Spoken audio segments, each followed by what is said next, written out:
Manugang ka na dito kaya bilisan mo naman ang paghahandaeng almusal. Huwag kang kukupat-kupat diyan. Ang bulyaw na kasabay ngang isang malutong napa na umaling-awngaw sa buong kabahayan. At naramdaman ko ang matinding hapdi sa aking pisngi. Ang hangin sa hapagkainan, na dapat sana ay puno pang ang tamis ng bagong kasal matapos ang kasalan kahapon, ay tuluyang nanigas sa lamig.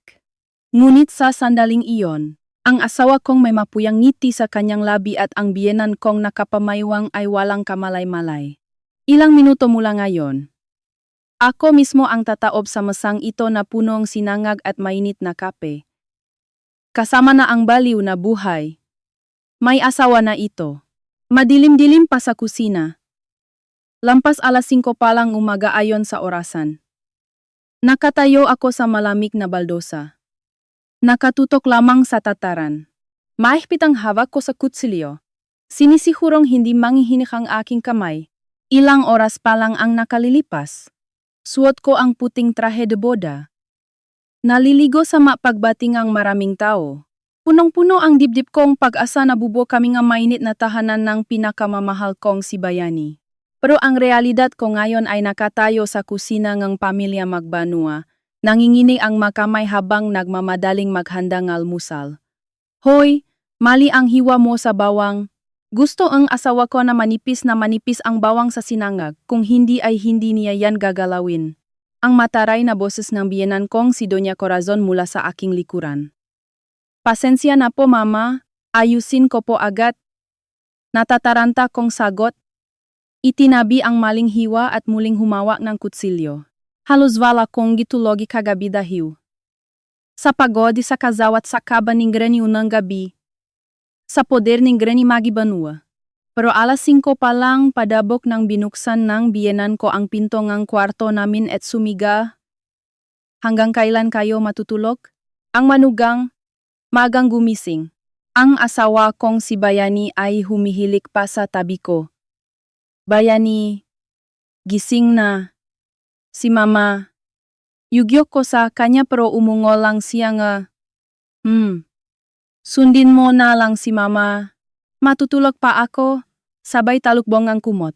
Wala akong nagawa kundi tumakas sa kama at magpabitbit sa hindi pamilyar na kusinang ito. Porket galing ka sa probinsya. Hindi ka man lang tinuruan ng mga basic na gawaing bahay? Gusto kong makita ang muhangam nga magulang mo, pang-iinsulto ngang biyenan ko. Nakahalukip-kip habang ang matatalim niyang tingin ay tumutusok sa likod ko. Ang pamilya ko ay mula sa isang payak pero masaganang bayan sa probinsya. Parehong masipak maktrabaho, ang makamakulang ko pero pinalaki nila ako na puno na pagmamahal. Kaya naman ang insultuhin silang ganito ay higit na masakit kaysa sa anupaman. Gusto kong sumagot pero pinigilan ko ang sarili ko. Patawad po, na lamang ang nasabi ko. Kung may oras kang humingi ng tawad, gamitin mo yan sa pakilos. Gising na ang papa mo at ang ate Maricar mo. Ang almusal dito ay bagong saing na kanin. Sinangag, pritong isda. Itlog na maalat. At mainit na tsokolate. Ito ang basic na almusal namin araw-araw. Utos niya. Bagong manggamit sa kusina, hindi kabisadong mga drawer, lahat ay nakakapagpatagal sa kilos ko. Kahit ang pagbukas ng kalan ay iba sa nakasanayan ko sa amin. Alas 6:30 umaga, nang maayos na ang mesa, pumasok na sa komedor ang biyenan kong lalaki na si Mang Ramon, at ang asawa kong si Bayani na humihikap pa. Hay, gutom na ako. Ma, wala pa bang pakain? Si Bayani, 35 anyos, ay pabaksa na umupo sa silya na gusot pa ang damit at kinuha ang remote ng TV. Noong nakakilala kami sa opisina sa Makati, laging plansado ang suot niya, mabait at maasahan na senior ko. Naakit ako sa kabaitan niya kaya ako nagpakasal. Pero nang bumalik siya sa poder ng magulang niya, naging inutil na mamas boy siya. Eto, ginagawa pang mabagal mong asawa. Napakakupat talaga. Sadyang nabuntong hininga ang biyenan ko. Humalahak naman ang ate niyang si Marichar, nasa late 30 na. Kawawa ka naman Bayani. Nakakuha kang asawang hindi marunong kumilos. Yan ang napapala ng tumitingin lang sa itsura. Sabi ni Marichar na hindi inaalis ang tingin sa kanyang smartphone. Ang biyenan kong lalaki naman ay nakabuka habang nagbabasa ang diaryo. Walang pakialam sa paligid. Lila, bilisan mo naman. Naghihintay na ang lahat, iritadong utos ni Bayani habang nakatutok sa TV. Opo. Heto na po. Pinigil ko ang nagalap kong damdamin at binitbit ang tray na may mainit na kape at ulam patungo sa komedor. Ramdam ko ang panginginig ng aking mga kamay. Pagod, kaba at higit sa lahat. Ang bigat nege pressure mula sa pamilyang ito ay tila dumudurok sa akin. Isa-isa akong naghain. Mainit po ang kape, mag-ingat po kayo. Sabi ko habang inilalapag ang tasa sa harap ng biyenan kong babae. Sa sandaling iyon, bahagyang naantala ang paglapak ko. Dahil sa panginginig ng kamay ko, tumapon ang kaunting kape sa platito at tumalsik ang ilang patak sa mesa. Sa isang iglap, tumayo ang biyenan ko na parang demonyo sa galit. Ano ba ang ginagawa mo? Ang tiliniyan na umaling-aungaw sa buong bahay. Sorry po, pupunasan ko agad. Nataranta akong kumuhang basahan. Sa sandaling iyon pa, isang malakas at marahas na tunok ang bumasak sa tahimik na umaga. Isang nag-apoy na sakit ang gumuhit sa pisngi ko. Nahilo ako at namuti ang paningin ko. Hindi ko agad naintindihan ang nangyari. Nakatayo lang ako natulala. Kahit ganito kasimpleng bagay hindi mo magawa? Sinadya mo akong tapunan ng mainit na kape, no? Kaya ayokong nga probinsya nang walang pinag-aralan eh.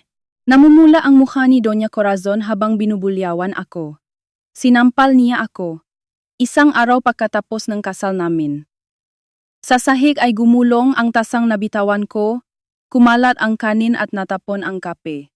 Habang hawa ang humahabding pisngi, dahan-dahan akong nag-angat ng tingin.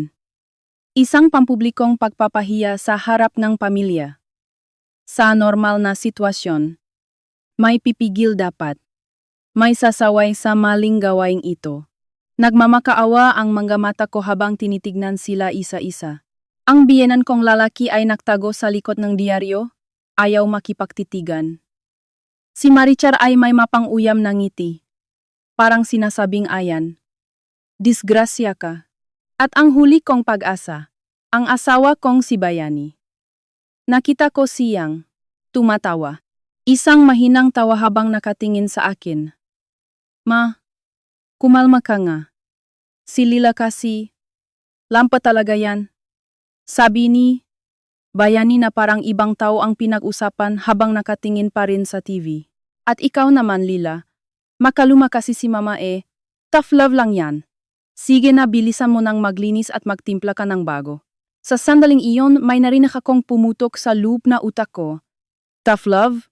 Ganyan ba niya gina-justify ang karahasan? Mas masakit pa sa sampal ang katotohanang hindi man lang ako ipinagtanggol ngang asawa ko na nakitawa pa siya.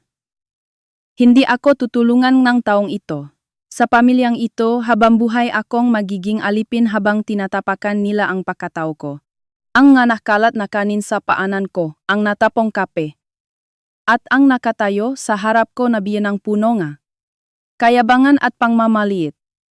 Hoy, huwag kang tumunga nga diyan. Magpunas ka na. Talagang masama ang pagpapalaki sa iyo en magulang mo? Ang muling bulyaw niya. Ang insultong iyon sa magulang ko ang tumawid sa linyang hindi dapat tawirin. Dahan-dahan akong huminga ng malalim. Tumigil na ang panginginig ng makamay ko. Ang lungkot, takot at kawalan ng pag-asa ay biglang nawala at ang natira na lang ay isang malamig at malinaw na damdamin. Tahimik kong ipinatong ang dalawang kamay ko sa gilid ngang mabigat na mesang yarisanara na puno nga masarap na almusal. Humigpit ang hawak ko sa gilid ng mesa.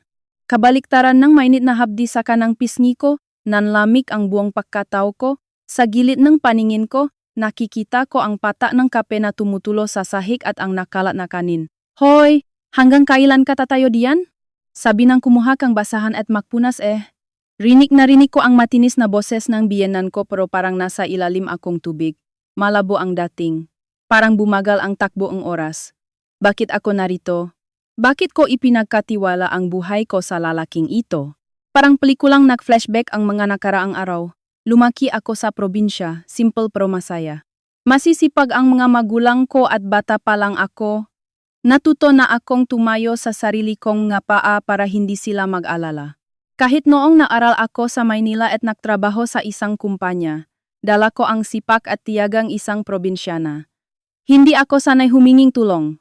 Madalas akong mag-isa na nag-overtime. Sa malungkot at nakakasakal na buhay sa Maynila, nakilala ko si Bayani, senior ko sa opisina. Pagod ka na, Lila. Laging ikaw ang naiwan dito. Huwag mong masyadong pilitin ang sarili mo. Tutulungan kita. Lagi niyang sinasabi na may dalang mainit na kape at maamong ngiti. Noon, nasa early 30 siya. Magaling sa trabaho. Mabait sa mga juniors. At respetado sa departamento. Nung nakamali akong malaki at umiyak sa pantry. Agad siyang dumamay. Lahat naman nakakamali.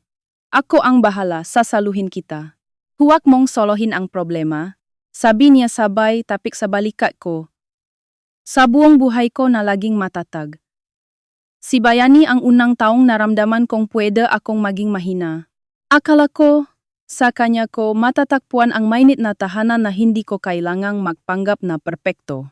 Naniwala akong buong puso. Tandang-tanda ko pa ang saya noong na-propose siya pagkatapos ng 3 taong relasyon.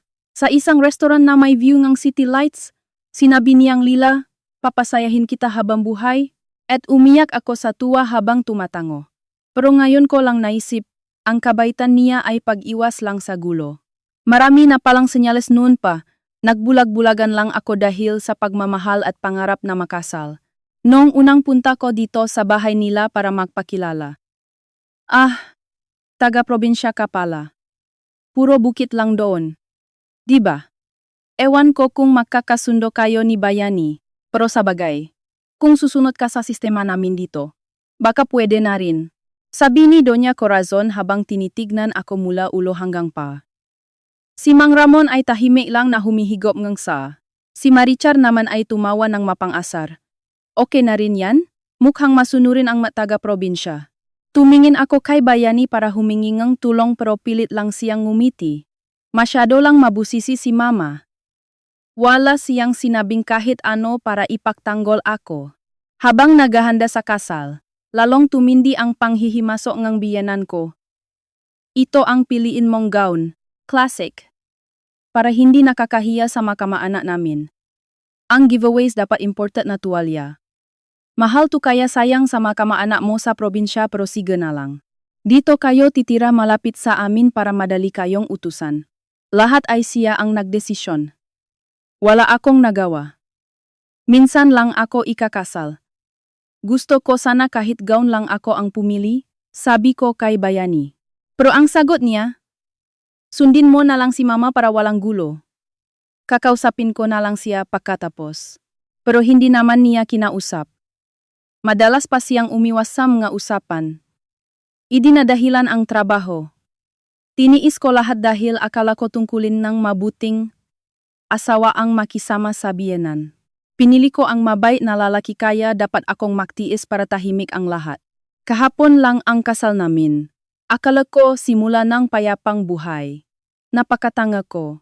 Ang impyernong nasa harap ko ngayon ang totoong pagkatao niya. Hindi siya mabait. Ayaw lang niyang masaktan o masangkot sa gulo.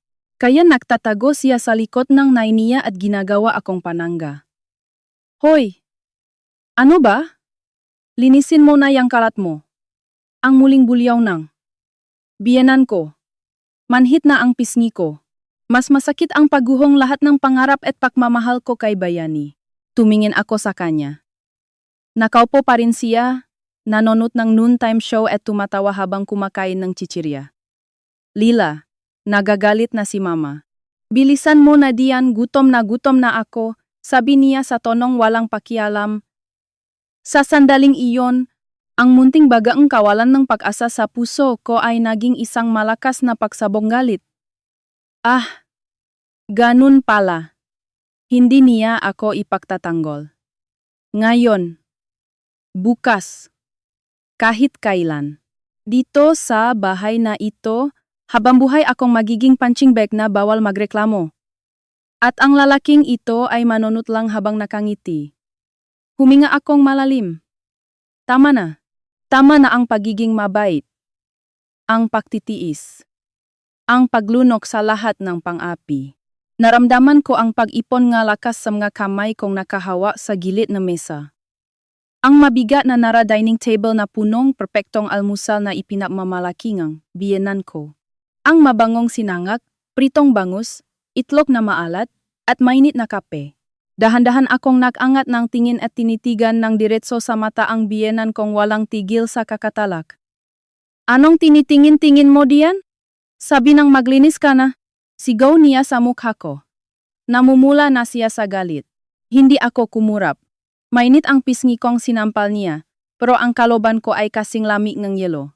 Abat, nabibingi ka na ba akmang duduruin niya ako nang sa sandaling iyon? Ibinuhos ko ang lahat ng lakas ko. Hinawakan ko ng mahigpit ang ilalim ng mabigat na nara table at sa isang puwersadong pag-angat gamit ang buong katawan ko. Itinaop ko ito paitaas. Blagag! Isang nakakabinging tunongang pagkawasak ang umalingaw-naw sa buong bahay. Parang tuno ngang makapal na kadenang matagal nang nakapulupot sa akin na biglang napiktas. Ang perpektong almusal na ipinagmamalaki ni Doña Corazon ay lumipat sa ere. Ang mainit na kape, ang mamantikang bangus, ang makaplatong sinangag at itlog, at ang mamahaling setnam nga tasa, at pinggan lahat sila, ay parang nawalan ng grabidad bago bumaksa. Sasahik sa isang malagim na kalat. Nabitak ang mapinggan. Naktalsikan ang mabubok. Kumalat ang kanin sa buong sahig. Ang kape at mantika ay kumulay sa baldosa. Dumikit ang sasawan sa puting pader. Ang mabigat na mesa ay bumaksak ng patagilit na may malakas na kalabok. Katahimikan. Isang nakakapanindi balahibong, katahimikan ang bumalot sa komedor. Parang tumigil ang oras. Tanging ang pagtulong kape mula sa pader ang naririnig. Ang biyenan kong kanina ay nanlilisik ang mata ay nanlaki ang mga mata at nganga ang bibig, nakatitik sa kawalan na parang nakakita ngang multo. Sa paanan niya ay ang mabasak na pinggan at naknangalit na kanin. Si Marichar na kanina ay nakpe-phone ay napasinghap at nanginginig ang kamay na nakatakip sa bibig. Si Mang Ramon ay nabitawan ang diaryo sa gulat. Bumubuka-buka ang bibig para walang boses na lumalabas. At si Bayani, na kanina ay tumatawa habang nanonood ng TV, ay nabitawan ang remote at namumutla na parang nakakita ng bangkay habang nakatingin sa akin. Walang makapaniwala sa nangyari. Ang inaasahan nilang masunuring manugang mula sa probinsya na yuyuko at maglilinis ay biglang naaklas. Sa gitna ng katahimikan, dahan-dahan akong tumayo ng tuwid. Inayos ko ang pahinga ko. Tinignan ang kalat sa paligid, at isa-isang tinignan sa mata ang magbanua na nanigas sa gulat. Huli kong tinitigan si Bayani na putlang-putla, at sa isang mahinahon pero matatak na boses, nagsalita ako. Ayoko na. Nanginginig ang boses ko. Hindi dahil sa takot, kundi dahil sa nag-umapaw na galit at sakit na matagal ko nang kinikimkim. Isang simpleng salita, pero tumuso ito sa bawat sulok ng tahimik na kwarto, na parang punyal. Napalundak si Bayani. Lilila, anong ginagawa mo? Bigla-bigla ka na lang. Tapos na ang kasal na to? Madiin kong sabi bago pa siya makatapos. Nang maunawaan ni Bayani, ang sinabi ko, rumehistro, ang takot sa mukha niya. Anong pinagsasabi mo? Tapos na? Nagbibiro ka ba? Natatarantang tumayo si Bayani pero muntik na siyang madulas sa natapong kape, kaya nawalan siyang ng balanse. Sa nakakaawang itsura ni Bayani, tila natauhan ang biyenan kong, si Doña Corazon.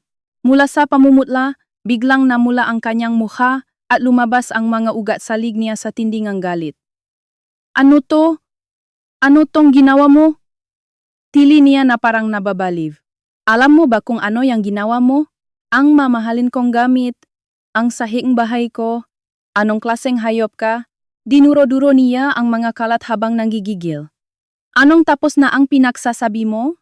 Manugang ka lang, wala kang karapatang ganyanin ang biyenan mo. Napakawalang modo. Tama nga ang hinala ko, basala ang ugali mo. Mama, huminahon ka. Lila, magsorry ka na kay mama. Hindi normal yung ginawa mo. Bigla ka na lang nagtaop ng mesa. Pumagit na si Bayani. Desperado ang mukha. Pagod ka lang siguro kaya ka nakakaganyan. Magsorry ka na at linisin natin to. Mapapatawad ka rin ni mama. Hanggang ngayon ba naman? Magsorry, linisin natin, mapapatawad ni mama. Puro na lang tungkol sa nanay niya at sa pagtatakip ng gulo. Nakalimutan na niya agad na sinampal akong nanay niya sa harap niya. Hindi normal? Mapala akong natawa. Oo nga naman. Hindi normal to. Hindi na to gawain ng matinong tao. Pero, humakbang ako palapit sa biyenan ko. Krugh! Tunog ang basa na porselana sa ilalim ng paa ko. Sa lamig ng tingin ko, napasinghap si Bayani at umatras. Kayo ang gumawa sa akin ng ganito. Huminga ulit ako ng malalim. Lahat ng paktitimpi ko para maging mabuting manugang. Lahat ng kinimkim kong sama ng loob mula sa panghihimasok sa kasal. Sa sapilitang pagpapatira dito. Samga masasakit na salita kagabi. At sa sampal kaninang umaga lahat yon ay ibubuhos ko na sa balif na pamilyang ito. Binuksan ko ang bibig ko para ilabas ang lahat. Kayo ang dahilan kung bakit ako nakaganito. Sa harap ng magulong komedor, lalong namula sa galit si Doña Corazon. Nanginginig ang labi niya habang sumusugot sa akin. Tinatapakan ang makanin at bubok. Nanlilisik ang mamata niya na parang sasakmalin ako. Ikaw pa ang may ganang magalit? Ikaw na nga ang gumawang kalat? Ikaw ang hindi normal dito. Dumagundong ang matinis niyang boses sa amoy ulam na kwarto. Sino ka ba sa akala mo? Isang hama na probinsyana na napangasawang anak kong galing sa disenteng pamilya sa Maynila. Kung hindi ka pinulot ni Bayani, tatanda kang dalaga sa bukid. Sunod-sunod na insulto sa pagkatao ko at pinanggalingan ko ang lumabas sa bibig niya. Pati sa kasal. Kung hindi ako namiling gown at giveaways mo. Pagtatawanan lang tayo ng mga sosyalan kong kamag-anak dahil sa baduy mong taste. Dinala ko kayo sa 5-star hotel na hindi naman maabot ng pamilya mo. Tapos ito ang igaganti mo? Walang utang na loob na barbaro. Walang utang na loob. Nakalimutan ko na ang habding pisngi ko. Natawa na lang ako ng mapala. Ikaw ang pumili? Hindi ba't gusto mo langam nga laruan na bibihisan para sa sarili mong kayabangan? Sa loob ng ilang buwan? Tinanong mo ba kahit minsan kung ano ang gusto ko? Huwag kang sasagot ng pabalang.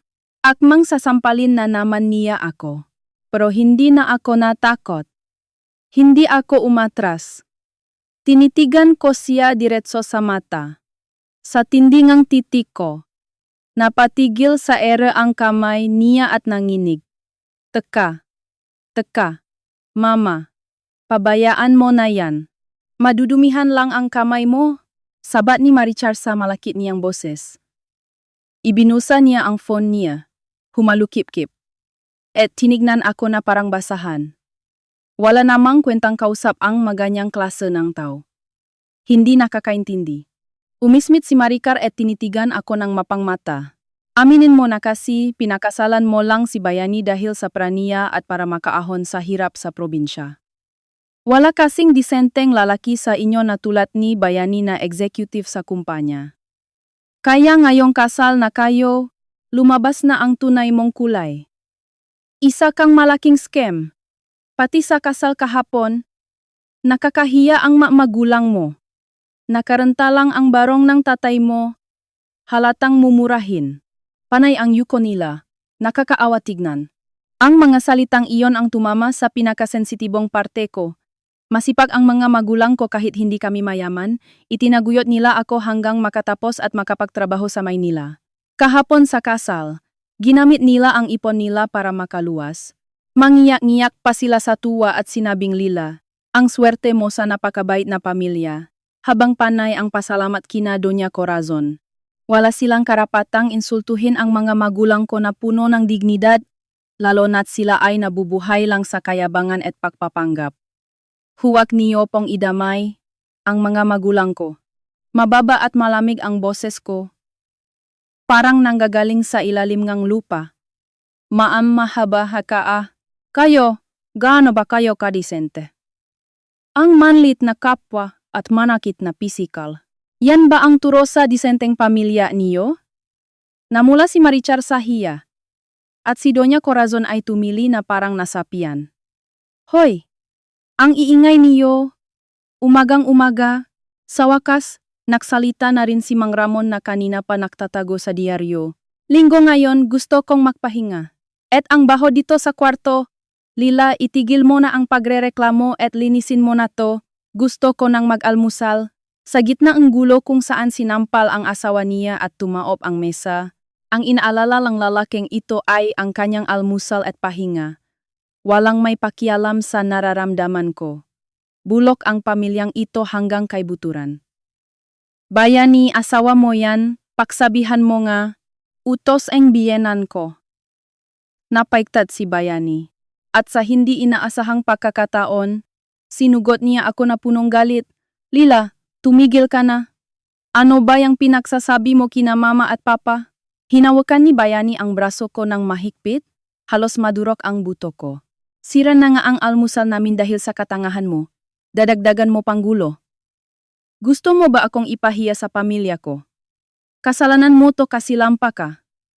Lumuhod ka at humingi ng tawad. Kung hindi, iwan kita. Iwan? Napakatawa pakinggan ng salitang yan mula sa kanya. Napangisi ako. Anong nakakatawa? Anong ipapahiya? Buong puwersa kong inalis ang pagkakahawa niya. Pa, isang malakas na tulak ang ginawa ko kaya napaatras siya. Ang nagpahiya sa iyo ay ang nanay mo na nanampal sa akin. At ikaw na tumawa lang habang pinapanood yon. Ikaw ang kahiya-hiya. Hindi naman sinasadya ni mama yon eh. Disiplina lang yon para matuto ka. Palusot na naman niya para pagtakpan ang nanay niya. Disiplina ang manampal. Disiplina ang insultuhin ang magulang ko. Bayani, ano ba ako sa iyo? Alay para matuwa ang nanay mo? Hindi nakasagot si Bayani. Bumuka-buka lang ang bibig niya. Ang mabasa na pinggan sa sahig. Ang mansang kape sa pader. Ang masamang tingin ng magabiyenan ko, na parang ako ang kriminal. Ang mga-insulto nila ay parang kutsilyong tumutusok sa puso ko. Pero ang sakit na yon ang lalong nakpatibay ng loob ko. Ano ka ba sa akin? Asawa kita. Kaya dapat marunong kang makisama sa pamilya ko. Namumula na si Bayani sa galit at hiya. Nagsisimula ng gumuho ang ilusyon niya ang isang masunuring asawa kaya pilit niya itong inaayos. Makisama sa pamilya mo? Malamig kong inulit. Ang gibig sabihin ba nun ay magpalipin ako kahit sinasampal ng nay mo? Nang gumiti lang ako kahit iniinsulto ngate mo ang magulang ko. Na magbulag-bulagan ako tulad nagtatay mo samga nangyayari? Yan ba ang pamilyang gusto mo? Tumama ang mga salita ko kaya natahimik siya. Pero sumabat na naman si Doña Corazon. Puro kareklamo. Ikaw na nga itong hindi marunong sa gawaing bahay. Wala pang modo. Paano ka magiging karapat dapat na manugang namin? Akala ko pa naman kapag nakasal kayo ay matuturuan kita, pero isa ka lang palang pabigat, palamunin. Napakagatlabi ako. Hindi nila alam kung paano ako nagsikap para mabuhay mag-isa, naktrabaho, ako sa Maynila, nakisa. Natutong tumayo sa sariling pa. Marunong akong makhluto at makhlinis. Sadyang naninibago lang ako sa kusina nila ngayon, at dahil sa puyat at pressure ng biyenan ko, naging lampa ako. Hindi ako palamunin. Marunong akong mabuhay mag-isa. Nanginginig ang boses ko sa pagpipigil ng galit. Ha? Talaga lang ha? Umismit si Marichar. Mabuhay mag-isa? Puro instant noodles at delata lang siguro ang kinakain mo. Ang kapatid ko. Sanay sa masasarap at masusustansyang pagkain araw-araw. Huwag mo kaming lokohin na marunong ka. Sumang-ayon naman ang biyenan ko. Oo nga, at ang pamilya mo sa probinsya umaasa lang sa sweldo ni Bayani kaya ipinilit kang ipakasal sa kanya. Gusto lang nilang magpa-hold up sa anak ko para sa retirement nila. Hindi totoo yan. Kahit kailan hindi humingi ang nga magulang kong pilit kong nagpaliwanag pero tuloy-tuloy ang panlalait nila. Huwag kang sumagot! Yan ang totu! Magpasalamat ka na lang na pinatulan ka ng anak kong executive. Mula ngayon, sunod-sunuran ka lang sa akin. Pagsilbihan mo si Bayani, at bigyan mo agad kaming apo, yan lang ang silbi mo. Walang katapusang insulto at mga maling paratang. Parang gusto nilang burahin ang pagkatao ko at gawin akong isang robot na sunod-sunuran sa kanila. Wala akong takas. Naninikip ang dibdib ko. Nanginginig ang kalamnan ko. Nagdidilim ang paningin ko. Puno na ako. Bakit kailangang mangyari ito sa akin? Gusto ko lang naman ng masayang pamilya kasama ang taong mahal ko. Bakit kailangang yurakan ang pagkatao ko ng ganito? Tama na po. Pakiusap. Paos na ang boses ko. Ano bang ginawa ko? Natapunan ko lang ang kaunting kape ang mesa. Bakit kailangang ganito ang abutin ko? Hindi mo pa rin gets? Kasi kulang ka sa disiplina bilang manugang? Sigaw ni Doña Corazon na parang nanalo sa argumento. Sige nga, kung talagang magaling ka, patunayan mo. Linisin mo lahat ng kalat na to ngayon din. At magluto ka ulit ng bagong almusal mula sa umpisa. Kapag nagawa mo yon, baka maniwala pa ako sa iyo kahit kaunti. Imposibleng utos. Inisin mo lahat ng kalat, linisin ang mansang kape at mantika sa sahig, pulutin ang mangga bubok, at maglutong bagong almusal para sa kanilang lahat. Ilang oras ang aabutin nun? Gutom na ako at pagod na pagod. Hindi ito pagsubok. Gusto lang nila akong pahirapan at paamuin. Gusto nilang ipakita na sila ang batas dito. Sige na Lila. Pinibigyan ka pa ang chance ni Mama. Gawin mo na. Sabi ni Bayani na parang natural lang ang utos na nanay niya. Tinignan ko ang kalat sa sahig. Ang mabuting ganin na nakalatak sa mantika ay parang tinatawanan ako. Kung susundin ko sila at maglilinis ako na parang aso, matatapos na ang gulong ito. Pero ibig sabihin nun, isinuko ko na ang dignidad ko bilang tao at tinanggap ko ng habang buhay akong alipinin ng baliw na pamilyang ito. Hinding-hindi ko gagawin yon. May napiktas na tali sa loob ko. Dahan-dahan akong nagangat ng tingin.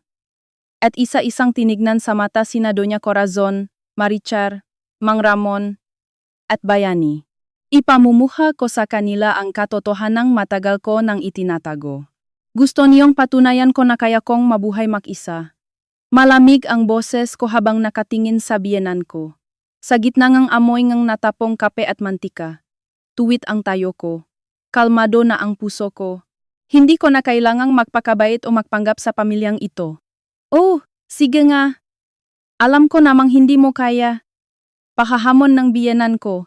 Himala na ngang nakapangasawa kang executive na tulad ni Bayani kahit probinsyana ka lang.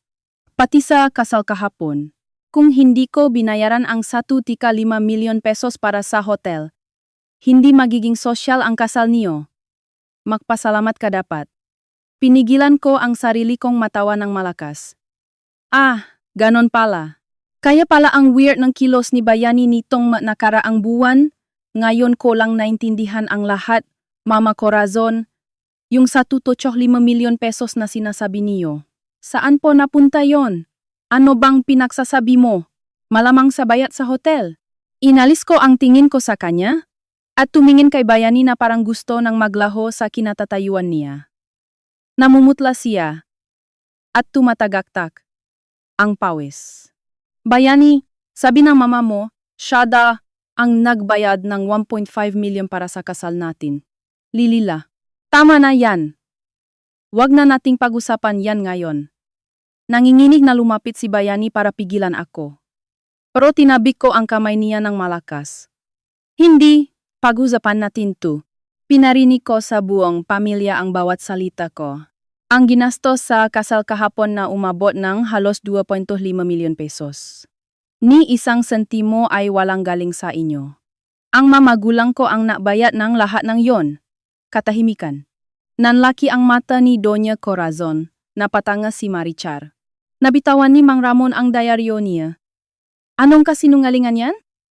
Paanong makakabayad ng ganyang kalaking halaga ang mga magulang mong taga-probinsya? Tili ni Marichar. O nga, sabi ni Bayani sa akin, Ma, ito na ang pambayad sa hotel at tinanggap ko ang 1.5 milyon na binigay niya. Pagtatanggong ang biyenan ko. Ganon pala ang sinabi sa inyo ni Bayani. Tinignan ko si Bayani na parang basahan. Iba kasi ang sinabi niya sa akin. Hindi. Bayani.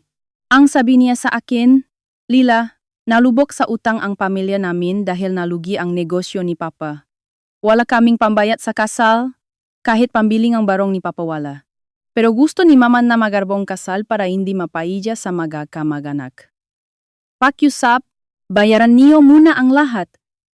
Sino nga ba ang lumapit sa akin at sa mga magulang ko para magmakaawa? Utang? Walang pambiling ang barong? Mula sa pamumutla, naging kulay ube na ang mukhang biyenan ko sa galit. Lokohan ba to? Wala kaming utang. Nagretiro ang asawa ko bilang manager sa malaking kumpanya. Tumayo na rin si Mang Ramon at sumigaw sa galit. Ngayon, malinaw na ang lahat. Puro kasinungalingan ang sinabi ni Bayani. Mahinahon kong inilatag ang katotohanan. Kinuha ni Bayani ang 1.5 million na binigay niyo, Mama Corazon, at ibinulsa niya yon. Tapos, sinabi niya sa akin na baon kayo sa utang para hingan ang nga magulang ko and 2.5 milyon para sa kasal. Nagsinungaling siya sa ating dalawa para magmukha siyang bida. Hindi totoo yan. Mama! Nagsisinungaling siya. Nababaliw na si Lila. Pilit na tumatanggi si Bayani pero basak ang boses niya at nanginginig siya. Halatang halata na nagsisinungaling siya. Kung ayaw niyong maniwala, pwede kong ipakita ang resibo ngang hotel at bank transfer records ng mga magulang ko ngayon din. Akmang kukunin ko ang phone ko nang mapatili si Bayani sa takot at umatras. Meron pa. Ate Marichar. Sabi mo kanina, executive si Bayani at malaki ang sweldo? Diba? Binalingan ko si Marichar na namumutla na rin. Makano nga ulit ang sweldo niya sabi mo? Nasa 6 figures? Ano bang? Hindi ba? Malamig kong tanong. Ang totoo, ang net take home pay niya ay wala pang 25,000 pesos kada buwan. At bukod pa doon, may utang siya sa credit card at online lending apps na umabot nge 800,000 pesos dahil sa luho at sugal bago kami ikinasal. 800,000 na utang? Halos lumuwa ang mata ni Doña Corazon habang nakatingin kay Bayani. Umiyak siya sa akin noong nagpropose siya. Sabi niya magbabago na siya at tulungan ko siya. Naniwala ako kaya tinutulungan ko siyang magbayad ng utang niya buwan-buwan gamit ang sarili kong ipon. Walang makapagsalita sa kanila. Ang ipinagmamalaki nilang executive na anak na may malaking sweldo ay isa palang malaking kasinungalingan na ngayon ay nabunyak na. At isa pa, minamaliit niyo ang pamilya ko dahil taga-probinsya kami. Ang mga magulang ko ay may malaking negosyong palay at kopra sa amin. Kung tutuusin, mas malaki pa ang kinikita nila kaysa sa inyo. Ipinagmalaki ko ang mga magulang ko habang inaalala sila kahapon sa kasal. Kaya simple lang ang suwat nila kahapon ay dahil nakiusap si Bayani sa kanila. Sabi niya, mataas daw ang pride. Niyo kaya huwag daw silang masyadong magarbong manamit para hindi kayo masapawan. Nirespeto nila kayo para hindi masaktan ang ego niyo, tapos tatawagin niyo silang kawawa. Mahiya naman kayo. Tahimik ang buong kwarto. Nawala na ang era ng kayabangan nila kanina. Nganga si Doña Corazon? Sapo ni Marichar ang nunya. Nanginginig sa galit si Mang Ramon habang nakatingin kay Bayani. Palamunin? Pabigat? Nilampasan ko ang magalat sa sahig at tumayo sa harap ni Bayani na nakaupo sa sahig at putlang-putla. Huwag mo akong patawanin na umaasa ako sa sweldo mo. Doble ngang sweldo mo ang kinikita ko. Sa sandaling iyon, parang nawalan ng buhay ang mga mata ni Bayani. Ang lahat ng kasinungalingan at pagpapanggap na pinrotektahan niya ay nabunyag na lahat. Dobleng sweldo? Nanginginig na boses ni Doña Corazon ang bumasa sa katahimikan. Nawala na ang tapang niya kanina. Palipat-lipat ang tingin niya sa amin ni Bayani. Sa paanan niya, kumakalat ang mantika ng ulam. Bayani, anong ibig sabihin nito? Ang unang nagsalita ay si Mang Ramon. Kinuha niya ang nakarolyong diaryo at pinalo ng malakas sa ulo si Bayani.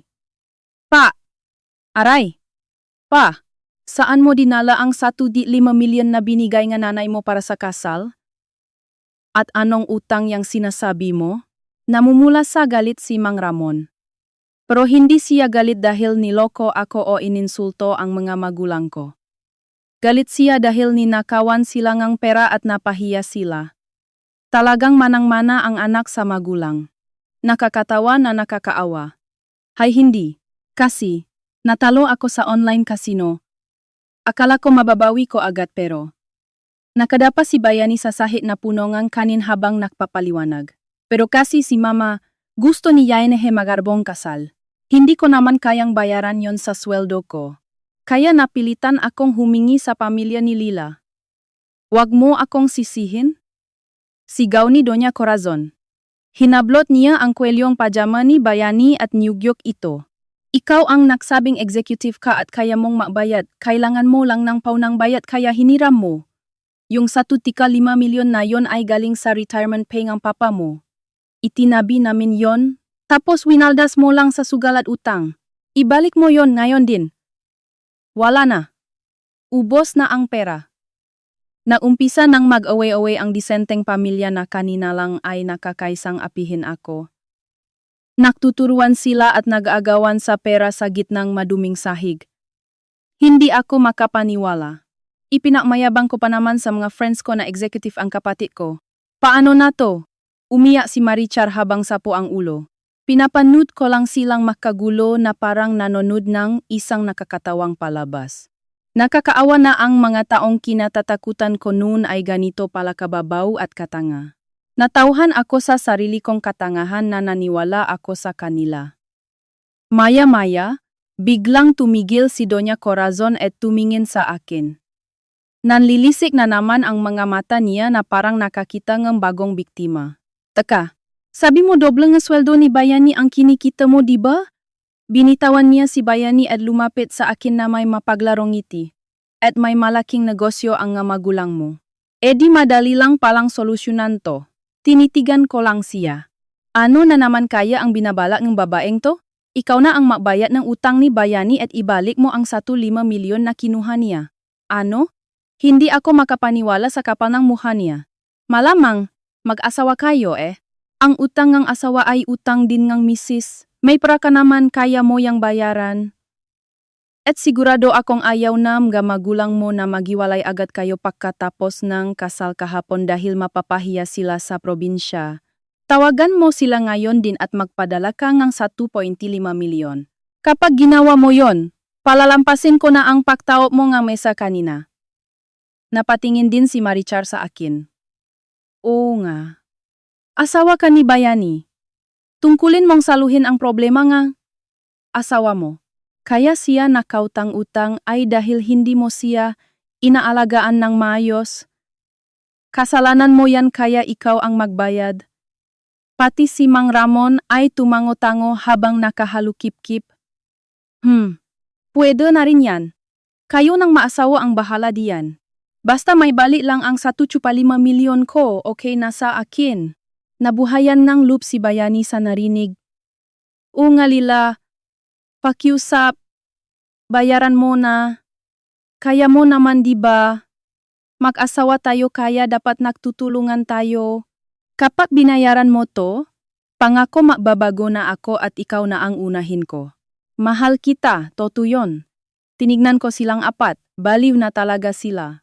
Nalaman nilang niloko sila ng anak nila at nagnakaw ngang pera sa kanila at sa akin pero sa halip na magsorry, ako pa ang pinipigaan nila ngang pera. Ito ang pamilya nila. Naktutulungan? Mapakla akong natawa. Oh, ganyan ang pamilya. Sige na, ilabas mo na ang wallet mo. Akin na ang ATM card mo.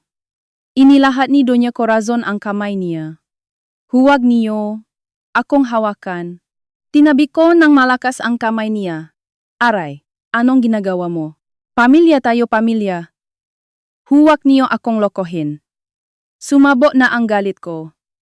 Ang utang ni Bayani ay bago pa kami nakakilala. Wala akong kinalaman diyan. At ang pera ko ay akin lang. Wala kayong karapatan kahit piso. Sabi ko naman kanina pa diba? Tapos na ang kasal nato. Sa pagtanggi ko, nagiba na naman ang mukhang biyenan ko. Aba sumasagot ka pa. Walang maghihiwalay. Hindi ka alis dito hanggat hindi mo binabayaran lahat bilang daños perjuicios. Hinawakan ako ng mahigpit ni Doña Corazon sa braso. Lumapit din si Maricar at hinawakan ako sa kabila. O nga, huwag kang masyadong mayabang porket may praka. Ang pera mo ay pera din ng pamilyang ito. Lila, sige na. Bayaran mo na para matapos na to. Humarang din si Bayani para hindi ako makalis. Mula sa simpleng away sa almusal. Nauwi ito sa illegal detention at extortion. Bali na sila sa kasakiman sa pera at ayaw nila akong pakawalan. Pero hindi ako natakot. Handa ako para sa ganitong sitwasyon.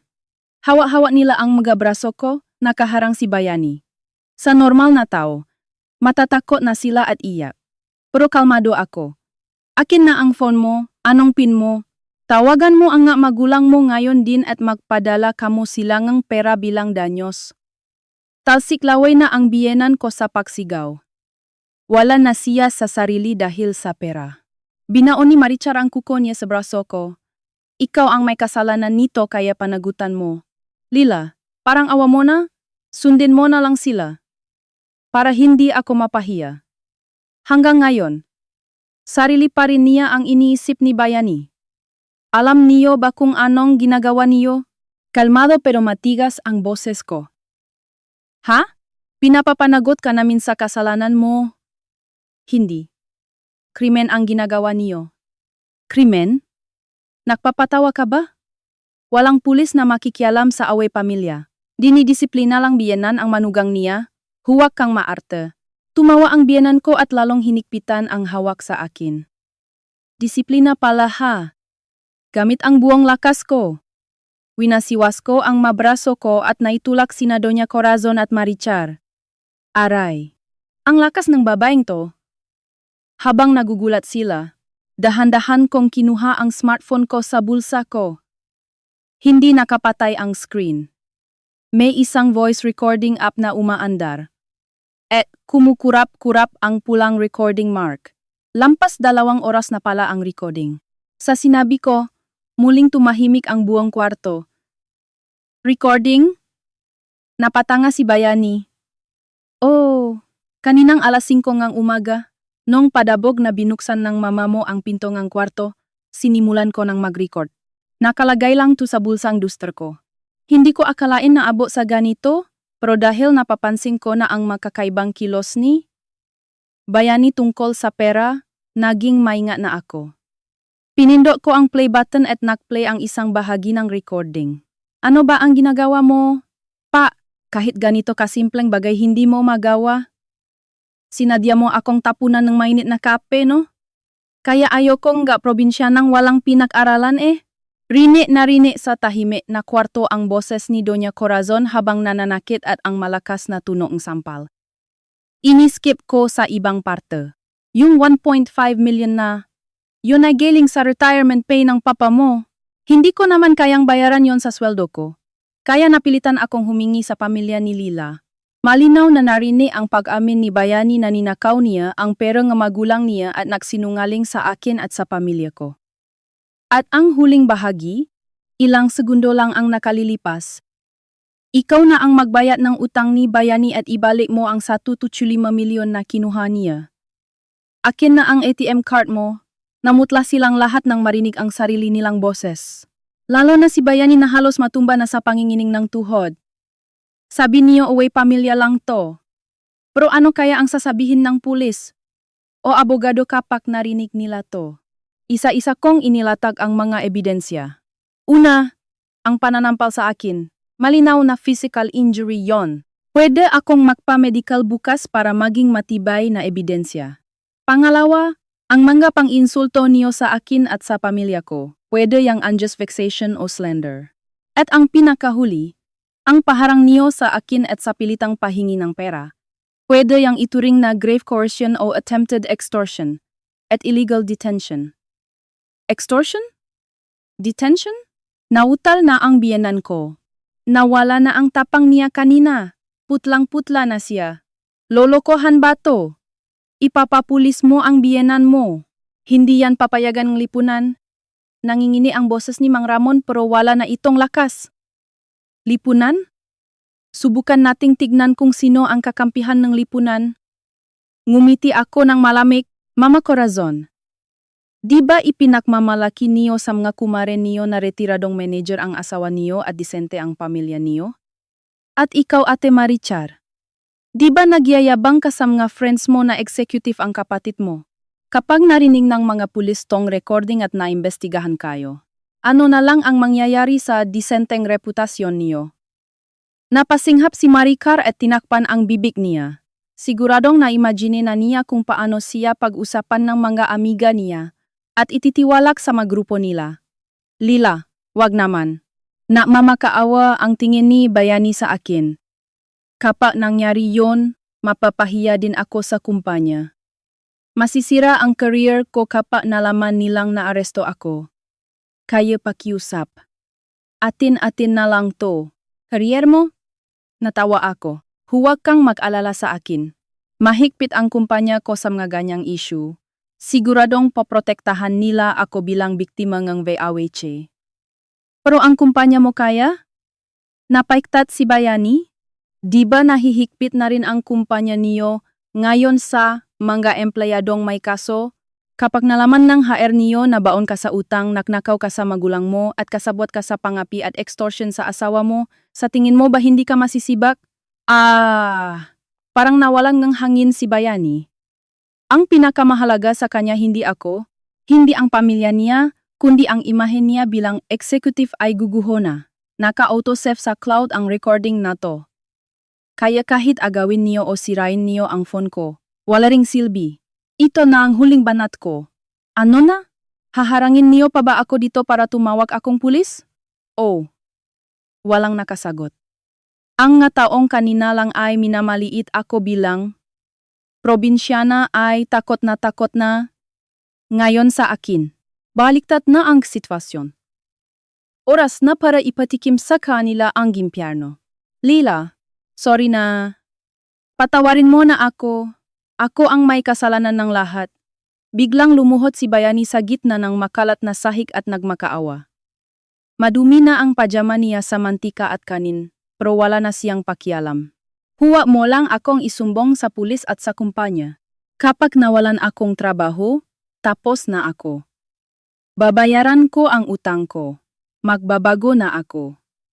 Gagawin ko lahat ng gusto mo. Nakadapa siya sa sahig habang umiyak na parang bata. Ang lalaking kanina ay nagsabing lumuhod ako at magsorry ay siya ngayong nakaluhod sa harap ko. Tinignan ko siya ng may pandidiri. Babayaran mo? Paano? Ang sweldo mo. Kulang pa pambayad sa interes ng utang mo. Sa huli, sa akin ka lang ulit asa o lolokohin mo ulit ang magulang mo, hay hindi. Mag-apply ako ng part-time, kahit ano. Sa tingin mo maniniwala pa ako sa iyo? Napahagulgol na lang si Bayani. Bigla namang lumapit si Doña Corazon, pilit na ngumingiti kahit nanginginig sa takot. Lila, iha, pasensya ka na ha, mainit lang ang ulo ko kanina. Pinagdaop niya ang ngapalat niya na parang nagdarasal. Kasi naman, stress ako sa kasal niyo kaya siguro ako nakaganito. O pagod lang ako. Yung sampal kanina, hindi ko naman sinasadya yon eh. Nabigla lang ako. Stress sa kasal, ang kapal ngang muha. O nga, ikaw ang pinakamamahal naming manugang kaya hindi mo na kailangang dalhin sa pulis yung recording, di ba? Konting hindi pa kakaunawaan lang tong pamilya. Kalimutan na natin to, okay? Mula ngayon, ituturing na kitang tunay na anak. Kanina lang ay tinatawag akong probinsyana, palamunin, at hinihingan ng pera bilang danyos. Ngayon pinakamamahal na manugang na. Nakakasuka ang pagka-plastik niya. Sabi niyo kanina ayaw niyo nga manugang na walang pinag-aralan, di ba? Napatigil siya nang iparinig ko ang sinabi niya sa recording. Ako ang magdedesisyon kung dadalhin ko to sa pulis o hindi. Ang ginawa niyo sa akin ay hindi simpleng hindi pagkakaunawaan na pwedeng kalimutan na lang. Nang tanggihan ko siya, nakpanik na si Mang Ramon. Bayani, gawan mo ngang paraan to. Asawa mo yan. Sinisisina niya si Bayani. Ikhing may kasalanan nito kasi nanakaw kang retirement pay ko at nabaon ka sa utang. Wala akong kinalaman dito.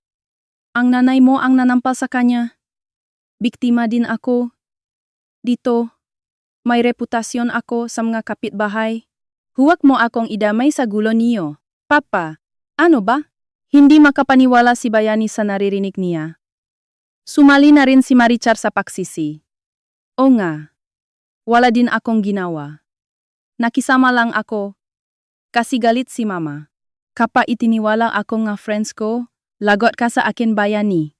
Ikaw ang may kasalanan nito kaya ikaw ang umako lahat. Ate, mama, magsalita naman kayo. Di ba sabi niyo gusto niyong magarbong kasal kaya tumingin si Bayani sa nanay niya para humingi ng tulong pro umiwas itong ang tingin? Ano bang pinagsasabi mo? Wala akong sinabing magnakaw kang ng pera para sa kasal. Ikaw lang ang nagyabang.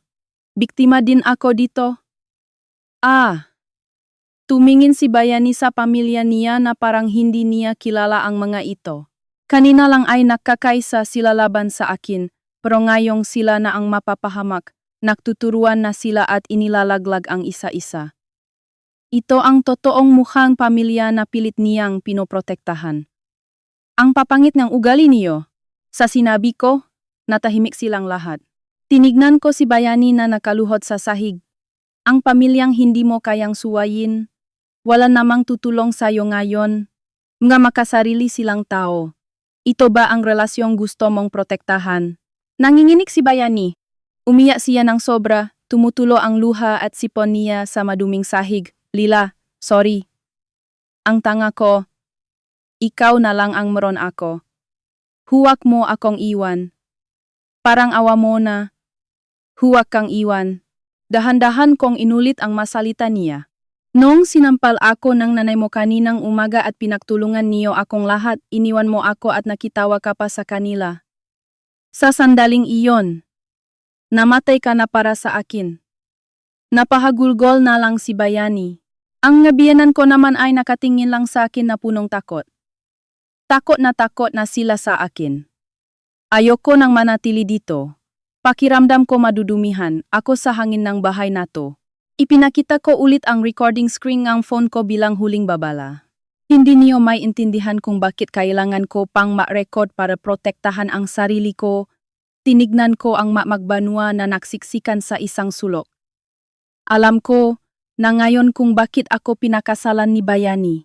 Napaitat si Bayani. Hindi niya ako pinakasalan dahil mahal niya ako.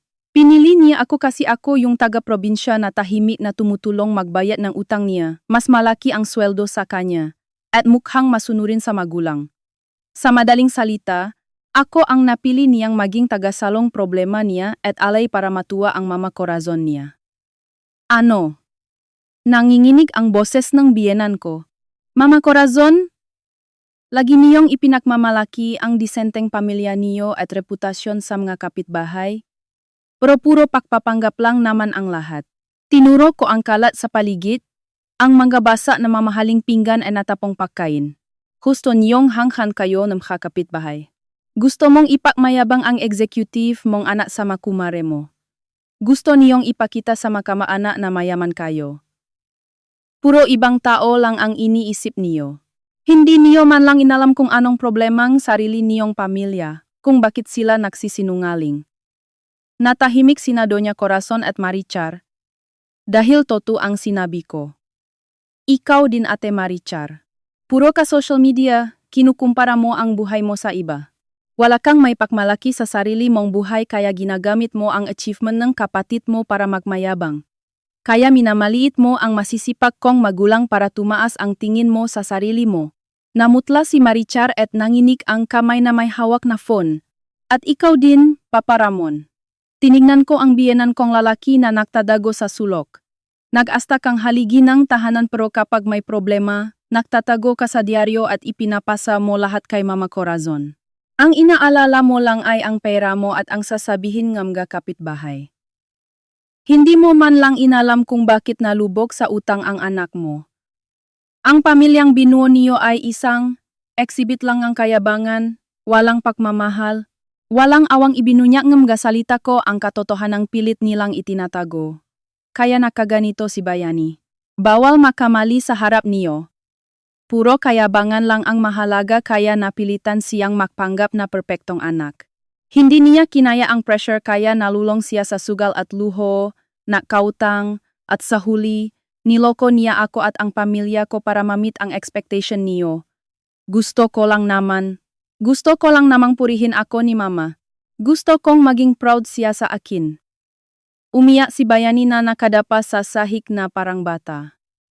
Isang 35 anyos na lalaki, nakmamakaawa sa nanay niya habang nasa maduming sahig.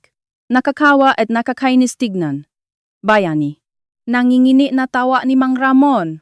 Nakatingin lang si Doña Corazon sa umiyak niyang anak, hindi makapaniwala. Ngayon lang nila nakita ang totu. Ang ipinagmamalaki nilang executive. Na anak ay baon pala sa utang, sinungaling, at walang laman. At sila mismo ang may kasalanan dahil sa kayabangan nila. Pero hindi ibig sabihin nun ay mapapatawad ko ang ginawa ni Bayani. Malamig kong sabi. Kahit ano pang dahilan niya, niloko niya ako at ang mga magulang ko. At kaninang umaga, pinagtawanan niya ako habang sinasampal ako ng nanay niya. Hinding-hindi mabubura yon. Tumalikot ako at naglakad papunta sa guest room kong, nasaan ang mga gamit namin. Rinig na rinig ang yabak ko sa tahimik na bahay habang tinatapakan ko ang makanin at bubog. Teka, saan ka pupunta? Tarantang tanong ng biyenan ko pero hindi ako lumingon. Kukunin ko ang gamit ko at alis na ako. Hindi ako magtatagal sa baliw na bahay na to. Aalis ka. Paano na ang utang ni Bayani? Ang 1.5 milyon ko? Sigaw ni Mang Ramon. Kayo-kayo na lang na disenteng pamilya ang mausap niyan. Wala na akong pakialam diyan. At tulad ng sinabi ko kanina, tapos na ang kasal na to. Bukas. Padadalhan kayo NG abogado ko NG divorce papers at demand letter para sa danyo sa hinawa niyo sa aking kanina. Maganda kayo. Divorce? Danyos? Tumili si Doña Corazon. Nagpapatawa ka ba? Isang sampal lang yon tapos pulis at abogado agad? Hindi papayag ang lipunan sa ganyan. Ikaw ang dapat magbayad ng utang ng pamilyang to. Hinabol ako ng biyenan ko. Akmang pipigilan ako. Alam niyang walang kwenta ang anak niya. Kaya ako na lang ang inaasahan niyang pakukunan ng pera. Pero nang itutok ko ang screen ng phone ko sa kanya, napatigil siya sa takot. Umaandar pa rin ang recording. Hindi pa ba malinaw? Kapag lumapit ka pa, tatawa na talaga ako ng pulis. Gusto mo bang magising ang buong barangay sa ingay ng wangwang ng pulis dito sa tapat ng bahay niyo? Nanggigigil siya sa galit pero wala siyang nagawa. Ang reputasyon niya sa mga kapitbahay ang pinakamalaki niyang kahinaan at hawak ko yon ngayon. Pumasok ako sa guest room at kinuha ang maliit na maleta ko na dala ko kahapon. Ilang minuto lang. Okay na ang lahat. Lila, teka lang. Huwag kang umalis. Gumapang si Bayani papunta sa pinto ng guest room at pilit na hinawakan ang binti ko. Puno ng luha at sipon ang mukha niya. Wala na ang dating maasahang senyor na nakilala ko. Huwag mo akong hawakan. Tinabi ko ang madumi niyang kamay gamit ang paa ko. Tama ang sabi ng nanay mo. Isa lang akong palamunin at pabigat sa inyo kaya alis na ako. Magpasalamat ka na lang. Malakas kong isinara ang zipper ngang maleta ko. Zip! Tunong ang pagtatapos ng ugnayan ko sa baliw na pamilyang ito.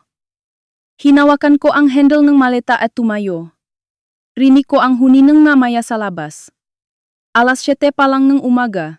Dapat ay simula ito ng masayang buhay may asawa.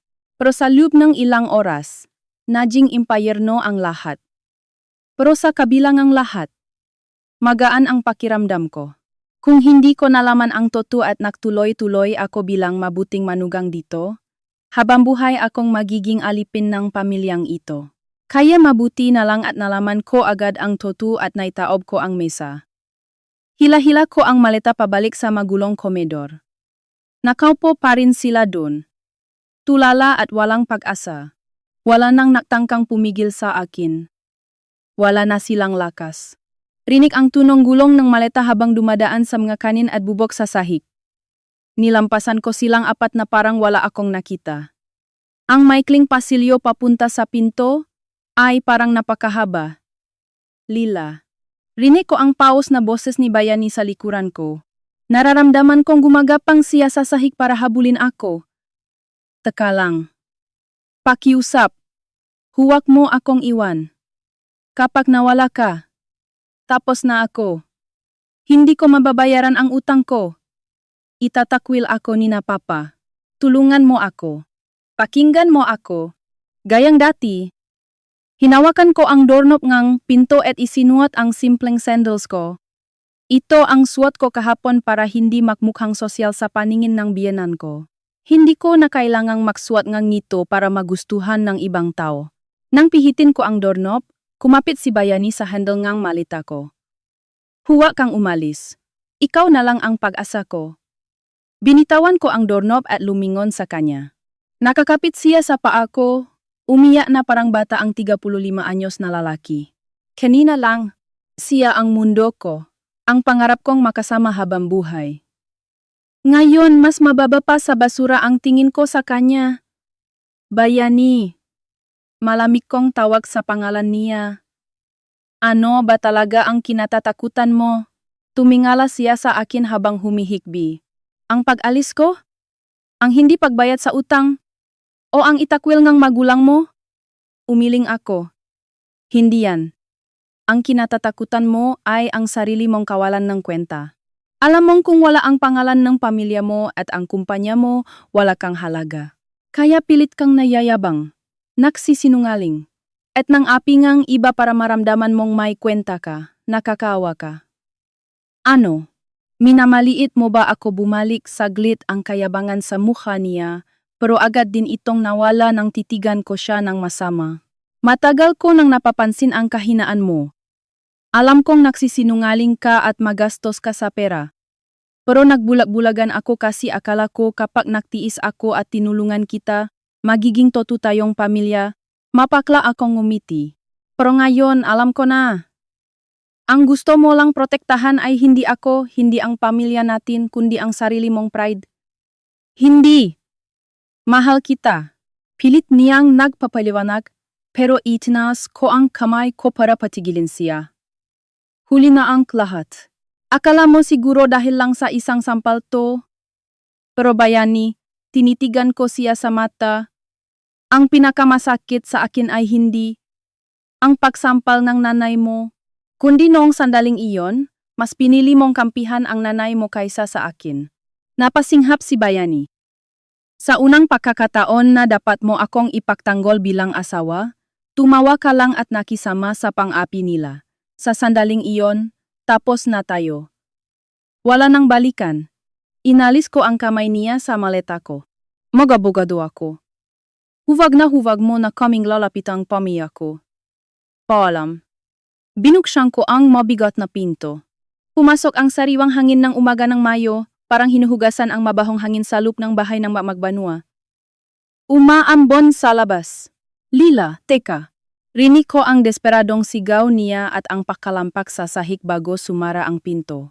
Pero hindi na ako lumingon. Naglakad ako sa ambon. Hila ang maleta ko. Walang payong. Ang malami na patak nga ulan ay napalami sa mainit kong pisngi. Gumaan ang pakiramdam ko. Parang nawala ang maitim na ulap sa dibdib ko at nakita ko ang maaliwalas na langit. Habang naglalakad papunta sa sakayan, tinawagan ko ang mga magulang ko sa probinsya. 2 ring lang, sumagot agad si Mama. Hello, Lila? Napatawa ka? Ang aga pa ah? Baka pagalitan kang biyenan mo. Ang boses ni Mama. Malambing at laging nakaalala. Nang marinig ko yon, bumigay na ang lahat ng pagtitimpi ko at humagulgol ako. Mama, sorry po. Ha? Lila? Umiyak ka ba? Bakit? Anong nangyari? Nabigo ako. Hindi natuloy ang kasal. Lia. Habang umiyak, ikinuwento ko ang lahat ng nangyari kaninang umaga, ang nga utang at kasinungalingan ni Bayani, at ang paglayas ko. Tahimik lang na nakinig si Mama. paminsan-minsan ay sumasang-ayon. Nang matapos ako, narinig ko ang malalim na buntong hininga niya sa kabilang linya. Ganon pala. Naintindihan ko na. Lila, wala kang kasalanan. Ang galing mo, natiis mo yon mag-isa at nakatakas ka. Proud ako sa iyo. Sa halip na magalit, puno ang pag-unawa ang boses ni Mama. Sa totoo lang, kahapon pa lang sa kasal, masama na ang kutob namin ng papa mo.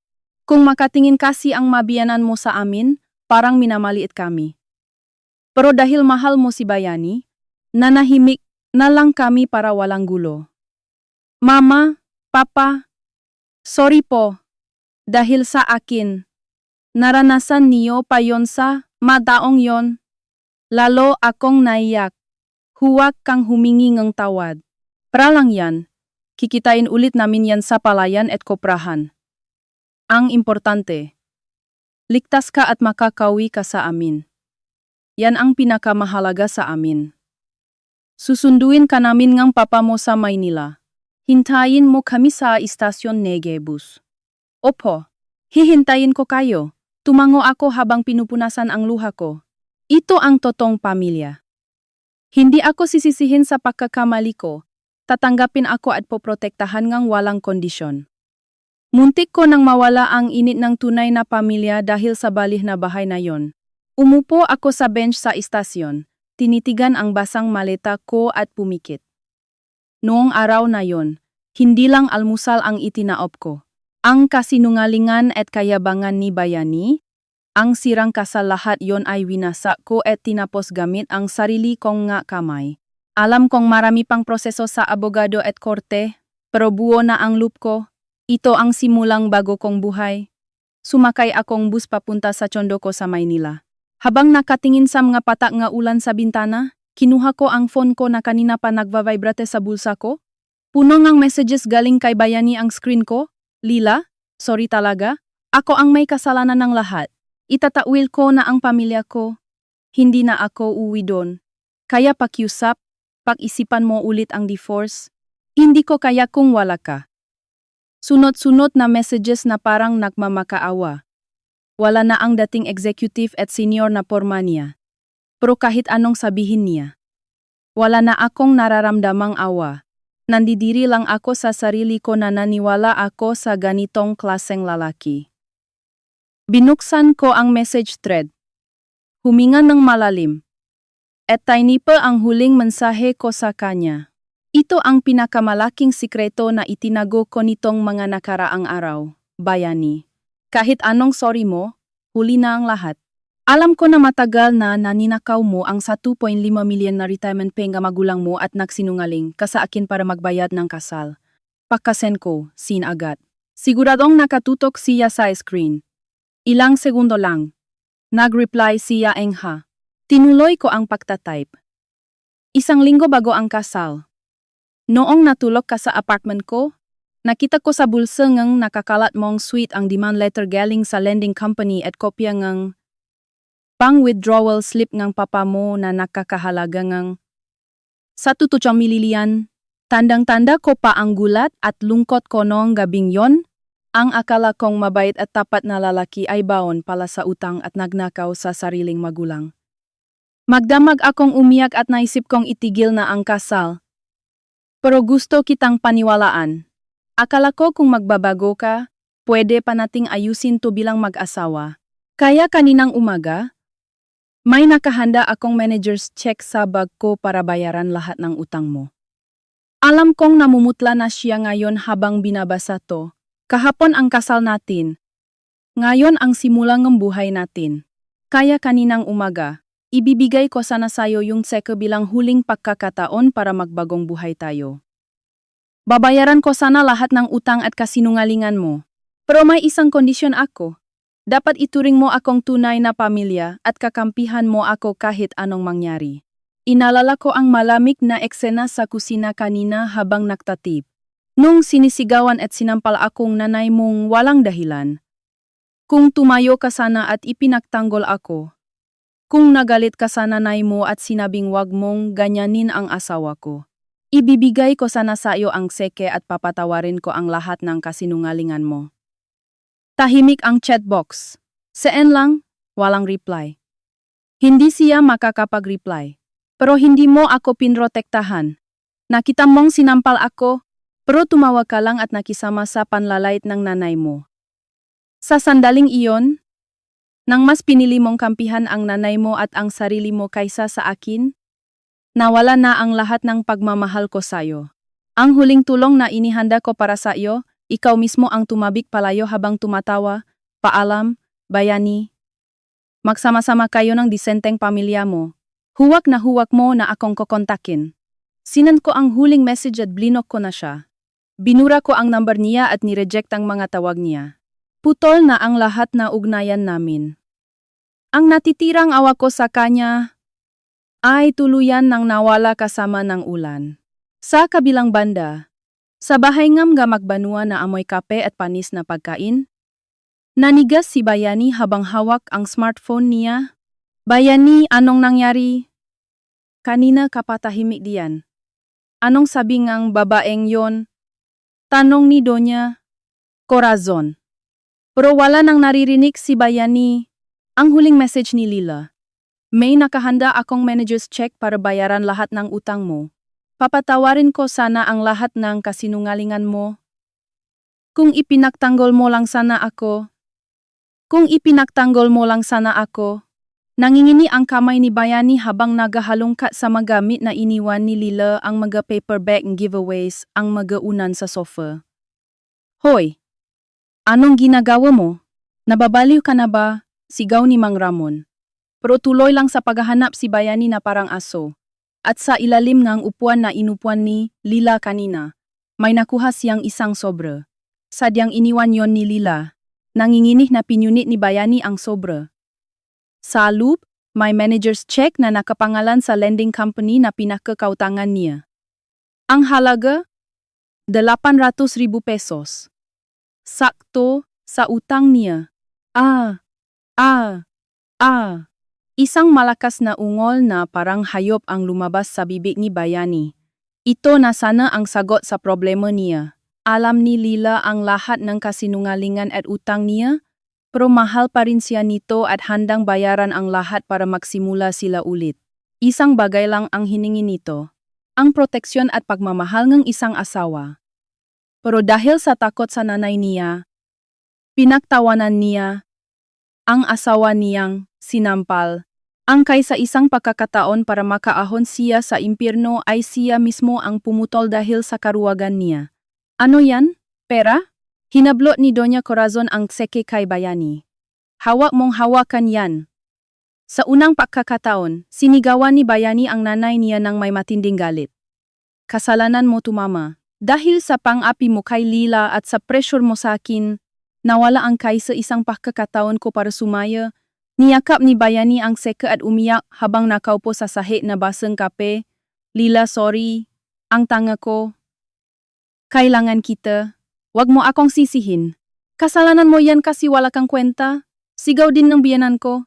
Tumahimik ka. Kung hindi ka sana mayabang at puro pressure sa akin na maging executive, hindi ako magsisinungaling ng ganito. Bali ang pamilyang to? Hindi normal. Binaling ni Bayani ang galit niya sa pamilya niya. Ang dating sunod-sunuran sa nanay ay lumaban na. Abad.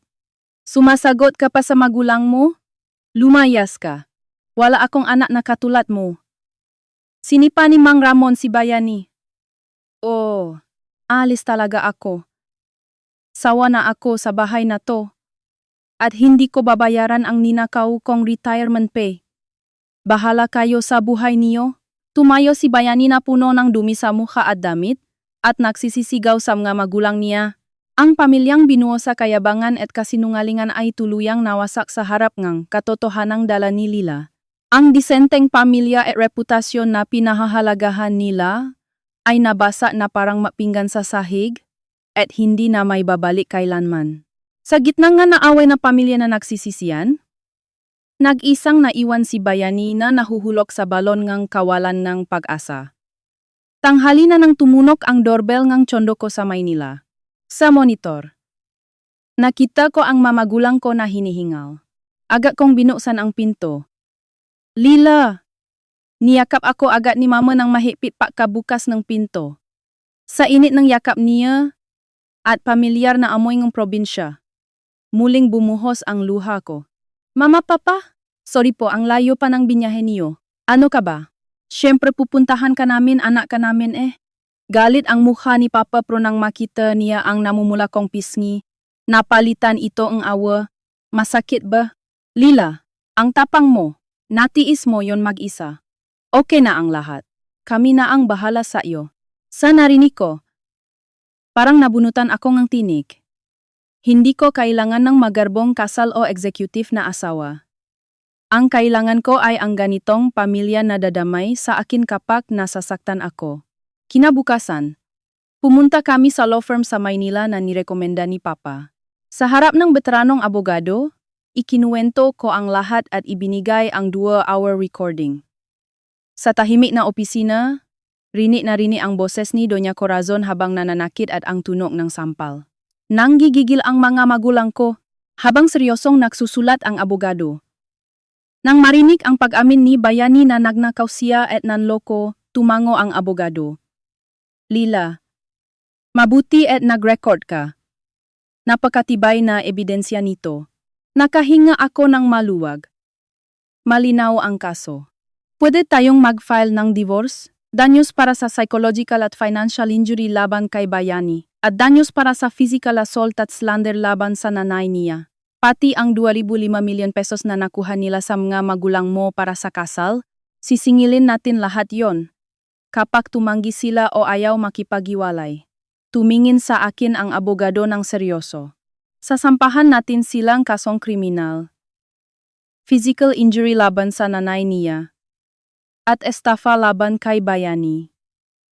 Ilalagay natin yan sa demand letter. Siguradong matatakot sila dahil takot sila sa eskandalo. Handa na ang lahat para sa ganti ko. Pinirmahan ko ang mga dokumento para sa abogado. Wala na akong pag-alinlangan. Dito makumpisa ang pahihiganti ko sa kanila. Makalipas ang ilang araw, sa ilalim ng madilim na langit, tumunog ang doorbell sa tahimik na bahay ng Magbanua. Tao po, binuksan ni Mang Ramon ang pinto. Balbas sarado at mukhang pagod na pagod. Isang postman ang nasa labas. Registered mail po para sa inyo. Pakipirmahan na lang po dito. Nagtatakang pinirmahan ni Mang Ramon at kinuha ang makapal na sobre. Galing ito sa isang law firm. Kinabahan siya at nagmamadaling bumalik sa loob para buksan ito. Pagkabasa niya sa mga dokumento, namutla siya. Ano to? Sa sigaw niya. Nagtakbuhan palabas ng kwarto sina Doña Corazon at Marichar. Mula noong umaga ng gulo. Parang laging may lamay sa bahay nila. Anong nangyari, Papa? Anong nangyari, Papa? Bakit ka sumisigaw? Tignan niyo to. Galing sa abogado NG babaeng John. Ibinato ni Mang Ramon ang mga papel sa mesa. Nakasulat doon ang mga legal na demanda. 1. Agarang divorce o annulment kay Lila. 2. 3 milyon pesos na danyos mula kay Bayani para sa psychological at financial injury. 3. 2 milyon pesos na danyos mula kay Doña Corazon para sa physical assault at slander. 4. Agarang pagbabalik ng 255 milyon pesos na kinuha sa mga magulang ni Lila para sa kasal. Kabuwang 7.15 milyon pesos ang hinihingi. At sa huli, may nakasulat na babala. Kung hindi mababayaran o walang gagawing aksyon sa lupna, 2 linggo pagkatanggap nito, handa kaming magsampa ng kasong kriminal na physical injury laban kay Doña Corazon at estafa laban kay Bayani. 7.5 million? Kaso, napaupo sa sahig si Doña Corazon at napatili. Isang sampal lang yon. Tapos 2 milyon agad? Ipapapulis ako? Lokohan ba to? Pananakot lang yan? Nakpanik siya at naksisigaw. Tangka, hindi to pananakot. Totuto. Hawak nila ang recording. Kapag nagpunta sila sa pulis, tapos na tayo. Namumula sa galit si Mang Ramon habang sinisigawan ang asawa niya. Ikaw kasi, nananakit ka pa? Kaya ayan, pati tayo damay sa danyos. Nawala na ang retirement pay ko. Magbabayad pa ako dahil sa karahasan mo? Ano?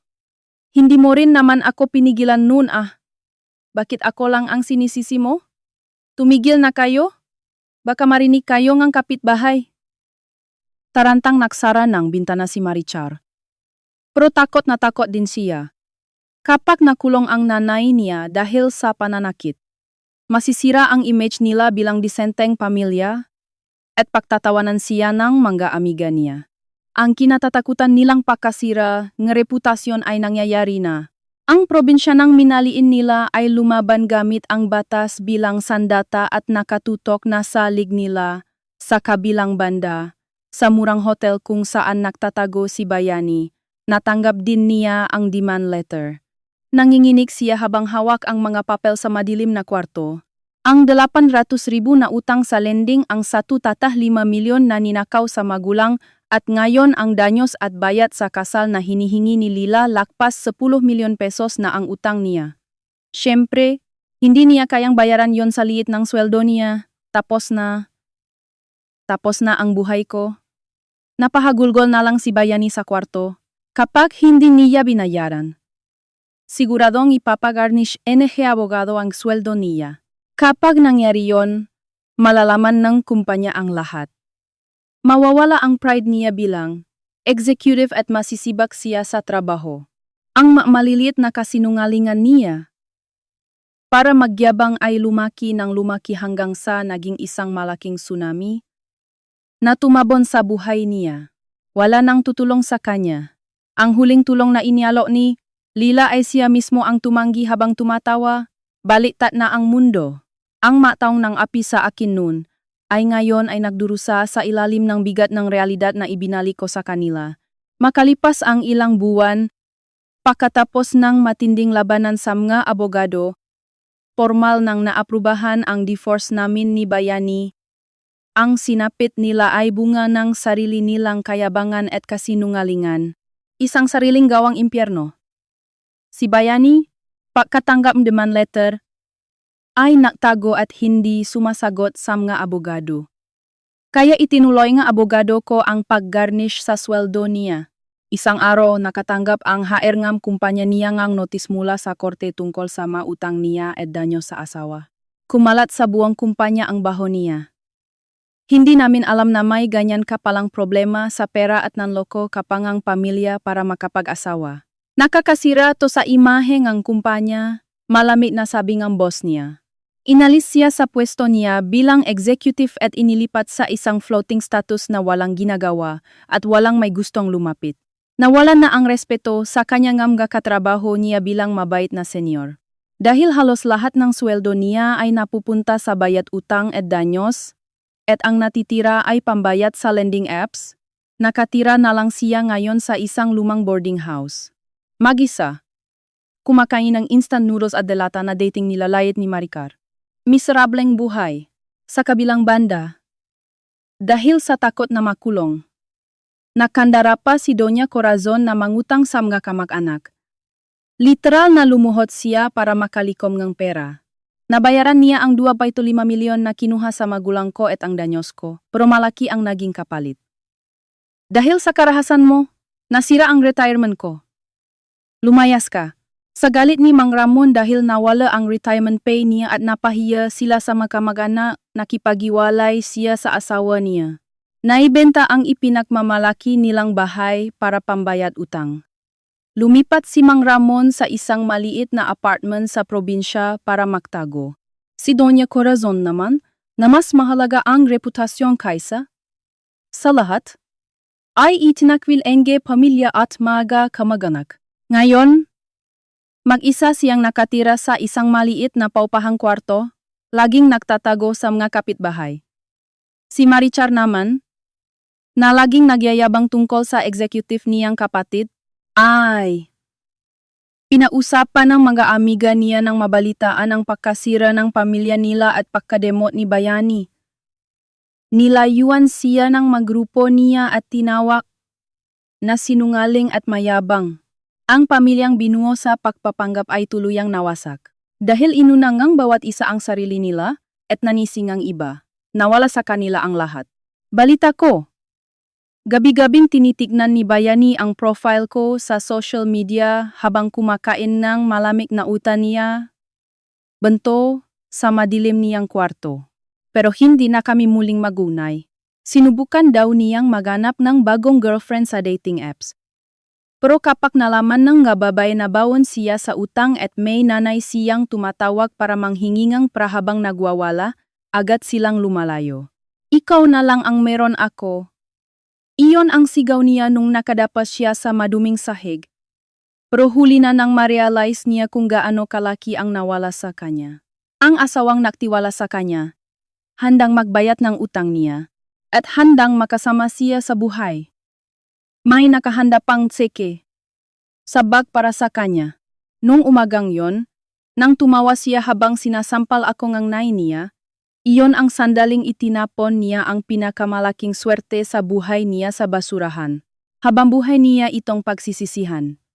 Pero ang miserableng buhay nila ay parang kwento na lang sa ibang planeta para sa akin. Tapos na ang paghihiganti ko. Ang nakuha kong danyos ay inilagay ko sa ipon at nagsimula akong bagong buhay sa isang tsondo sa Maynila. Linggong umaga, pumapasok ang sinang nga araw sa bintana. Naktitimpla ako ang kape sa baho kong paboritong maksa maliit kong kusina. Walang nagmamadali sa akin. Sarili ko lang ang oras ko. Naghihiwa akong bawang at sibuyas para sa sinangag. Gumagawa akong almusal para sa sarili ko gamit ang mga sariwang gulay na padala ni mama mula sa probinsya. Ang bango. Amoy ng payapang umaga. Wala nang boses na nagbubulyaw sa likod ko. Walang nakmamadali, walang naninigaw, walang masamang tingin. Tahimik, payapa, at malaya. Hinawakan ko ang pisngi ko. Wala na ang hapdingang sampal noong araw na yon.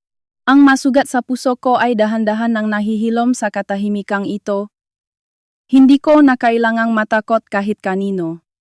Hindi ko na kailangang magpanggap para sa ibang tao. Habang tinitignan ang niluluto kong almusal, naalala ko ang impyernong umaga pagkatapos ng kasal. Noong maoras na yon, itinaob ko ang mesa. Pero ngayon, alam ko na. Ang itinaob ko nung sandaling, yon ay hindi lang ang almusal, kundi ang mga kadanang gumagapos sa akin, nagalis ng dignidad ko, at gumagawa sa aking alipin ng ibang tao. Pinatay ko ang kalan at naksandok ng sinanga sa paborito kong plato. Walang natapon, malinis ang pagkakadulot. Napangiti ako. Kakain na ako ngang mainit na almusal. Ito ang lasang bagong buhay na ako mismo ang nagdesisyon. Isang taon na ang nakalipas mula noong araw na yon. Isang maaliwalas na hapon ng Mayo, nasa isang open-air cafe ako sa Maynila kasama ang kaibigan ko noong college. Grabe! Yung senior Bayani na yon, sa boarding house na lang nakatira ngayon. Hindi ako makapaniwala. Ang linis-linis niyang tignan dati at mukhang magaling sa trabaho. Gulat na sabi ngang kaibigan ko habang nakakagat sa straw. Pinunasan ko ang pawis ng baso ngang isti ko at natawa. Oh. Gusto niyang gamitin ang pera ko sa kasal? Ninakawan niya ang nanay niya, puro kasinungalingan ang buhay niya? Ngayon, floating na siya sa kumpanya at baon sa utang? Karma na niya yon? Pero parang pang telenovela talaga ang nangyari. Napabuntong hininga ang kaibigan ko at tinitigan ako, tapos ngumiti. Pero Lila, mabuti na lang talaga. Tama ang desisyon mong tumakas. Ang ganda mo na ulit ngayon. Parang noong college tayo. Ang aliwalas ng mukha mo. Talaga? Salamat. Hindi ko tinago ang ngiti ko. Wala na ang sakit sa piski ko. Siyempre, hindi ko pa rin nakakalimutan ang lamig ng sahig at ang pang-aapi noong araw na yon. Pero ang alaalang yon ay hindi na sumpa na gumagapos sa akin, kundi isang anting-anting na nagpapatatag sa akin. Ang impyernong karanasan sa pamilya Magbanua ay nagturo sa akin ng isang mahalagang katotohanan. Ano ba ang tunay na kasal? Ano ang tunay na pamilya? Hindi ito ang pagtitiis sa mga hindi makatarungang bagay. Hindi ito pagandahan ng status o kayabangan sa ibang tao. Ang tunay na pamilya ay yung tanggap ang kahinaan mo. Hindi ka pa tatawanan o iwan ka pa na kamali ka, at handang dumamay sa'yo kahit anong mangyari. Isang lugar kung saan panatag ang loop mo at totoo ang ngiti mo. Tumingin ako sa labas ng bintana. Kumikinang ang mga dahon ng puno sa sikat ng araw. Noong umagang iyon, umaambon at malamig. Naglalakad ako mag-isa sa kalsada hila ang maleta ko. Pero ngayon, sa ilalim ng maaliwalas na langit, tumatawa ako kasama ng kaibigan ko. Nga pala, Lila, anong plano mo? May balak ka bang mag-boyfriend ulit? Tanong ng kaibigan ko. Bahagya akong napaisip. Tapos umiling ako ng malakas. Hindi muna. Sa ngayon, gusto ko munang i-enjoy ang oras ko para sa sarili ko. Masaya ako sa trabaho, tuwing day off kumakain ako ng masarap, nanonood ng movies. Ang sarap palang mabuhay na walang inaalalang ibang tao. Narealize ko na masaya ang maging malaya. Hawak ko na ulit ang manibelang buhay ko. Hindi na ako uupo sa pesnya seat na ipangtaw. Pupunta ako sa gusto kong puntahan sa sarili kong bilis. Paglabas namin nga kafe. Umihip ang mainit na hangin nga taginit at nilipad ang buhok ko. Noong umagang yon, itinaop ko ang mesa sa bahay ng magbanua kasama ang almusal. Pero ang totoo, hindi lang pagkain ang itinaop ko. Ang nakasinungalingan ng nanay niya, ang kontrol ng biyenan ko, ang kayabangan ng pamilya niya, ang buong sirang kasal na puno ng pagpapanggap ay winasak ko gamit ang sarili kong makamay. At ngayon, nagsisimula na akong magpinta ng sarili kong buhay sa isang bagong canvas. Hindi lang dahil sa isang sampal. Ang nagdedesisyon kung sino ang tunay na pamilya ay kung sino ang poprotekta sa iyo sa oras na kailangan mo sila. Tahimik kong ibinulong yon sa sarili ko habang nakatingin sa asul na langit. Uuwi na ako. Sa maliit, tahimik, at payapa kong tahanan.